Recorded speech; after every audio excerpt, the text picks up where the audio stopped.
네, 급증하는 가계부채가 국내 경제의 시한폭탄이라는 말, 지금까지 여러 차례 들어보셨을 겁니다.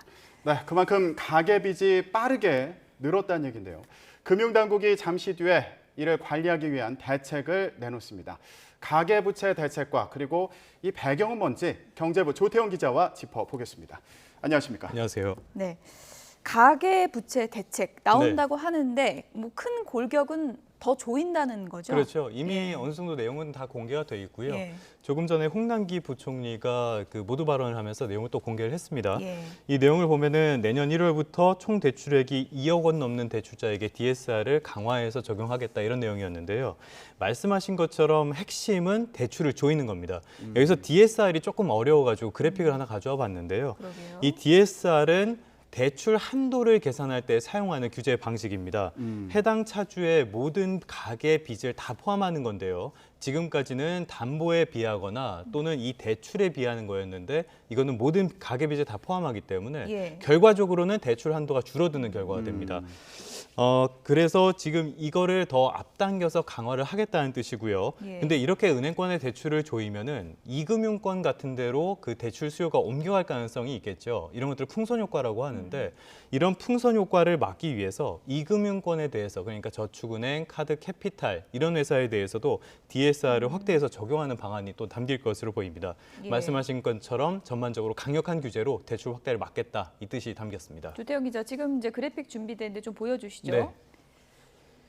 네, DSR 개념을 이제 그래픽으로 일목요연하게 이제 정리를 했는데 다시 한번 좀 쉽게 좀 풀어주세요. 지금까지는 이 담보 자산에 비례하거나 해당 대출의 원리금을 봐서 그런 것들을 기준으로 해서 대출을 해줬거든요. 근데 DSR 하게 되면은 모든 가계 빚이 포함이 됩니다. 따라서 우리가 카드사에서 카드론을 썼다든지 예. 학자금 대출을 받았다든지 아니면 자동차를 할부로 샀다든지 이런 것까지 포함이 되니까 결국에는 대출 한도가 줄어드는 효과가 있겠죠. 대출 많으면 대출이 그만큼 더 안 나오는 거네요. 그렇죠. 예. 그래서 취약 차주들한테 좀 타격이 있는 거 아니냐 그런 설명이 나오는 이유도 그런 측면이 있습니다. 네, 지금까지는 이 DSR 그 원리금을 상환하는 그 비중이 40%를 본인의 예. 이제 수입에서 넘으면 안 되는 거였지 않습니까? 근데 네네. 이게 대상이 규제 지역에서 6억 원 초과 주택을 살 때 그리고 신용대출은 1억 원 초과인 경우에 맞습니다. 예. 적용이 됐다고 하는데 네. 차츰 대상을 넓혀 나갈 계획이었던 거잖아요. 그렇죠. 원래 내년 7월부터는 총 대출액이 2억 원 이상일 때 이 지금 규제를 유지하면서 2억 원 이상일 때도 40%를 적용을 하고요.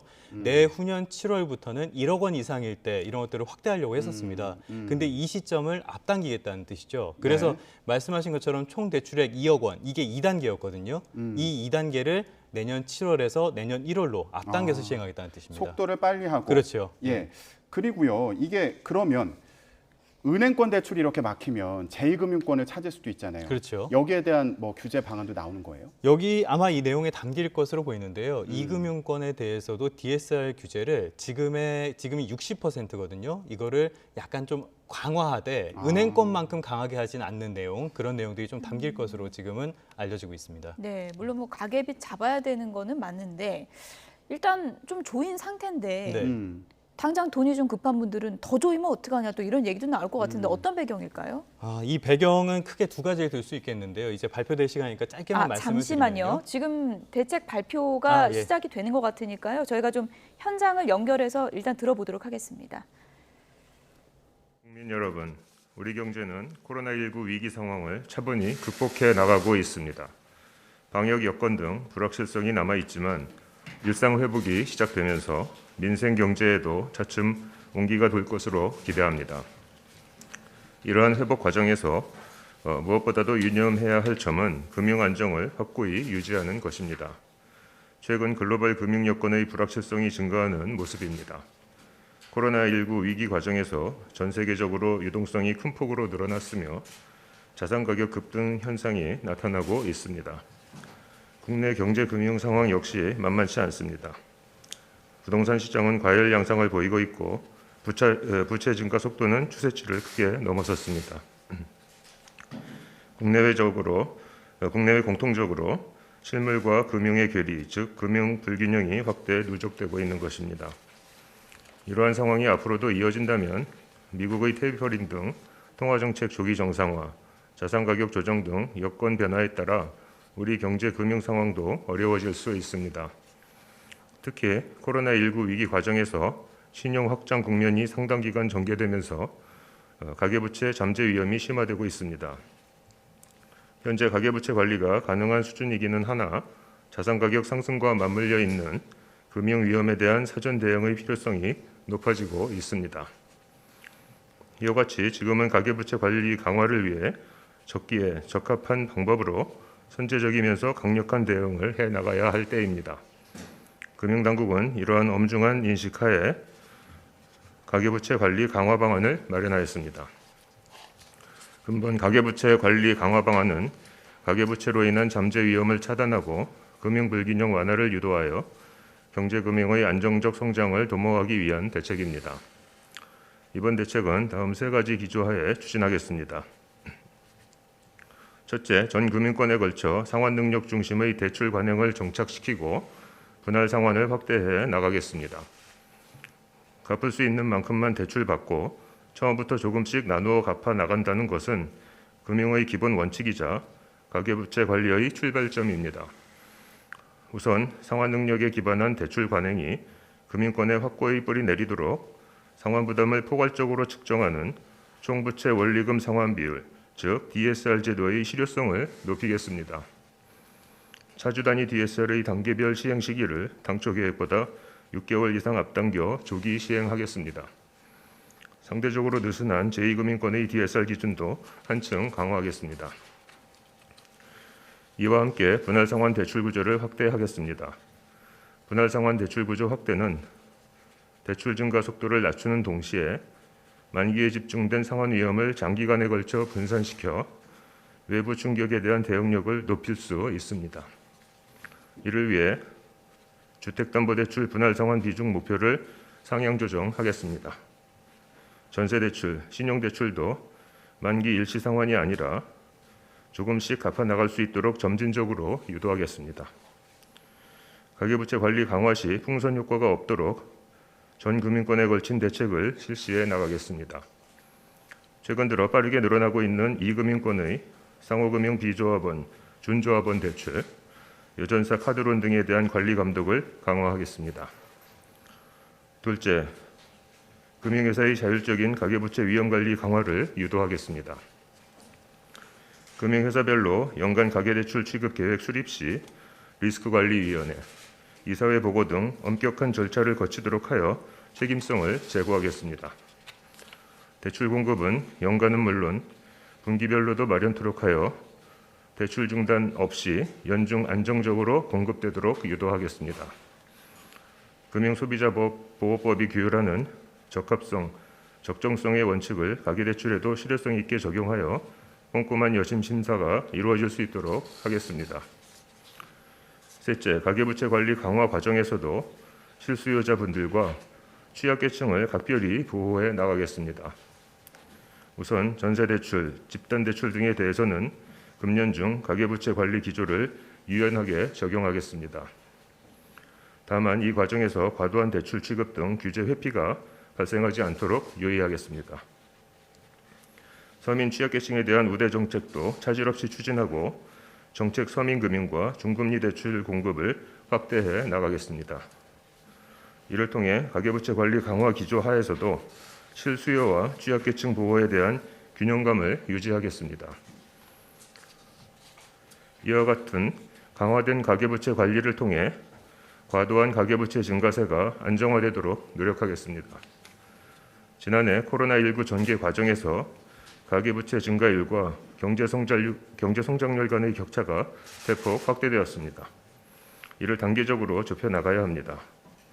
금일 발표한 방안들을 차질 없이 이행하여 내년도 가계부채 증가율은 실물 경제 성장 속도인 명목 GDP 성장률에 근접한 4에서 5%대 수준으로 안정화되도록 하겠습니다. 이 과정에서 실물 경제 흐름, 금융 불균형 상황 등을 감안하여 탄력적으로 유연하게 대응하겠습니다. 금융회사들이 보다 체계적으로 자금을 공급함으로써 대출 중단이 발생하지 않도록 관리할 것입니다. 국민 여러분, 오늘 발표한 가계부채 관리 강화 방안은 상환능력 중심의 대출이라는 금융의 기본 원칙을 기반으로 가계부채 증가, 금융 불균형 누적을 진정시켜 우리 경제 금융의 안정적 회복과 성장을 유도하기 위한 의지를 담은 대책입니다. 앞으로도 가계부채 상황을 엄중히 점검하면서 필요하다고 판단된다면 미리 제시한 추가 검토 가능한 과제들을 적절한 시기에 시행하는 방안도 강구할 것입니다. 가계부채 관리 강화는 환영받기 어려운 인기 없는 정책입니다. 그러나 가계부채 위험 대비를 소홀히 할 수는 없습니다. 경제금융 위험을 관리하고 금융 안정을 지켜야 할 금융당국의 책무이기 때문입니다. 금융 안정을 바탕으로 우리 경제가 안정적인 경제 성장을 이루어 나갈 수 있도록 앞으로도 최선을 다하겠습니다. 감사합니다. 네, 다음은 기자님들.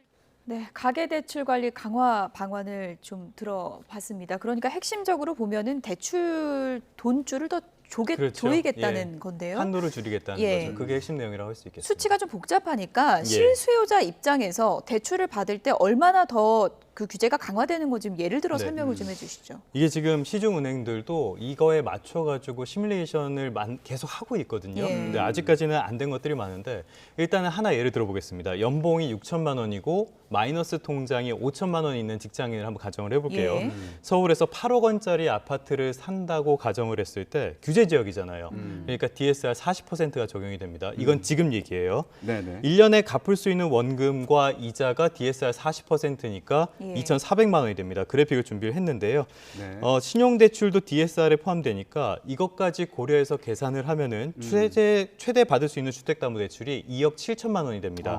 7,500만 원이 돼요. 예. 네. 그러면 나머지 돈은 자기가 뭐 마련을 하든지 이렇게 해서 준비를 해야겠죠. 예. 지금 그래픽이 나오고 있는데요. 지금 이렇게 해서 2억 7,500만 원을 받을 수 있고요. 자, 이제 이게 현재고 내년 1월부터는 어떻게 바뀌는지 한번 보겠습니다. 다음 그래픽을 보여주시면 되겠는데요.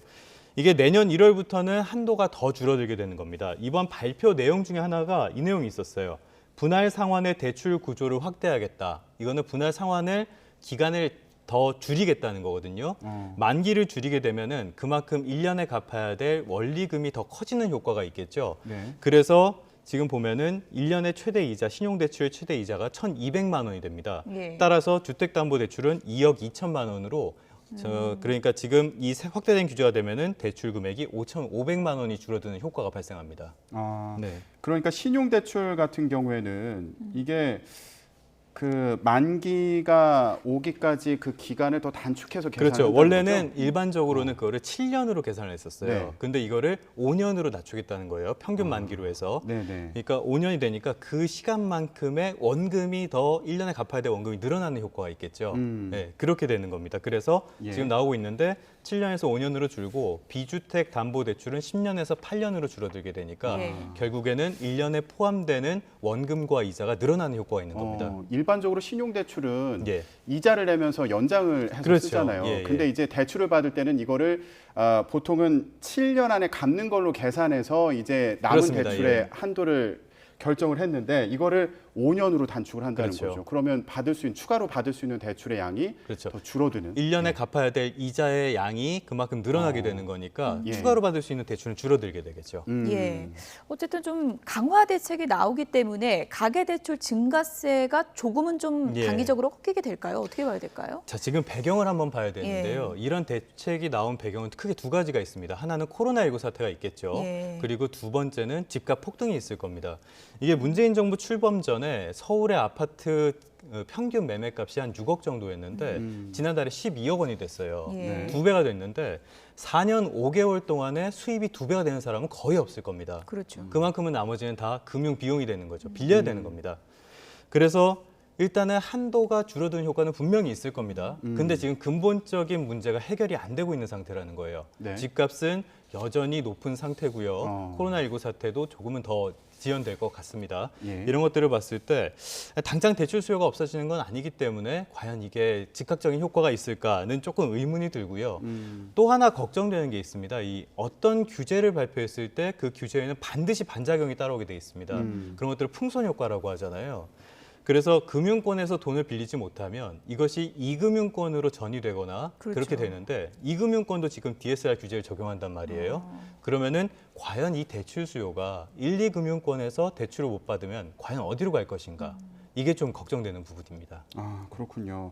그러니까 지금은 은행에서 대출을 많이 못 받으면 제2금융권에서 대출을 받는 경우도 많았는데 그렇죠. 예. 이제 거기도 이제 대출이 조율된다는 그렇죠. 거죠. 그러면은 제3금융권이라고 할 수 있는 대부업 아니면 아예 불법 사금융으로까지 넘어갈 수 있지 않을까 이런 걱정이 있어서 네. 일단은 금융당국도 이런 우려 자체는 알고 있습니다. 예. 따라서 DSR 규제를 그 2금융권에 대해서는 1금융권처럼 40%가 아니라 60에서 50% 정도로 확대하는 이 정도로 보고 있거든요. 하지만 이 정도로 과연 어느 정도까지 이런 풍선 효과를 막을 수 있을지는 좀 미지수라고 할 수 있겠습니다. 그런데 한동안 전세 대출 관련된 얘기가 많이 나왔었는데 예. 이번 대책에선 빠진 거예요? 이게 지금 전세 대출이 매달 한 2조 원가량이 늘고 있습니다. 그래서 가계 대출이 빠르게 늘어나는데 이 전세 대출도 큰 부분을 차지하고 있거든요. 근데 전세 대출은 실수요자 대출이라고 할 수 있습니다. 그래서 전세 대출을 막았을 때 그 피해들은 아직 내 집 마련을 못한 실수요자들에게 오게 되겠죠. 그래서 이 부분은 일단 제외를 했거든요.